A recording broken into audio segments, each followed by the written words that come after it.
अस्सलाम वालेकुम नाज़रीन, इन्फो न्यूज़ नेटवर्क में आप सबको खुशामदीद। नाज़रीन, बात करते हैं क्वेटा में होने वाली बारिश पे, जो कि रिहायशियों के लिए बनी ऐसी ज़हमत कि ईद मनाना ख्वाब ही रह गया। दर्जनों घर तबाह बर्बाद हो गए, कई बच्चे और बच्चियां अपनी जान से हाथ धो बैठे।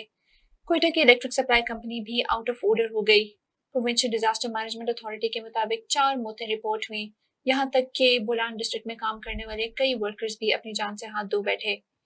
समझ ये नहीं आता नाज़रीन कि जब नेशनल डिजास्टर मैनेजमेंट अथॉरिटी ने 1 महीना पहले ही इस बात का शोर मचाना शुरू कर दिया था कि बारिश की वजह से फ्लड्स आएंगे, प्रॉपर्टीज डैमेज होंगी, जानें डैमेज होंगी, तो सब लोग अपना अपना जो है वो बंदोबस्त करें, कोई अरेंजमेंट करें।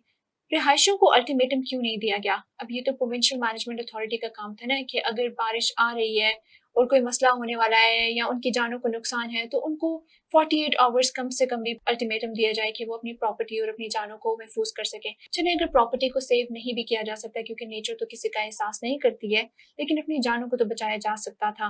नाज़रीन, ये सख्त नेग्लिजेंस है कंसर्न अथॉरिटीज के लिए भी कि उनको चाहिए था कि वो लोगों की जानें महफूज करने में कामयाब रहते, उनको प्रायर अल्टीमेटम देते, उनके लिए मैनेजमेंट करते, उनके लिए कोई अरेंजमेंट करते या उनको रिस्ट्रिक्ट कर देते उस इलाके में आने से या रहने से जहां पर बारिश की वजह से नुकसानात के इम्कानात थे। इस नेग्लिजेंस की जिम्मेदार कौन है और इस नेग्लिजेंस को अकाउंटेबल कौन करेगा? ये फैसला आपको करना है और हुकूमत को करना है। इसी के साथ देखते रहिए इन्फो न्यूज़ नेटवर्क। हमें दीजिए इजाजत। अल्लाह हाफिज।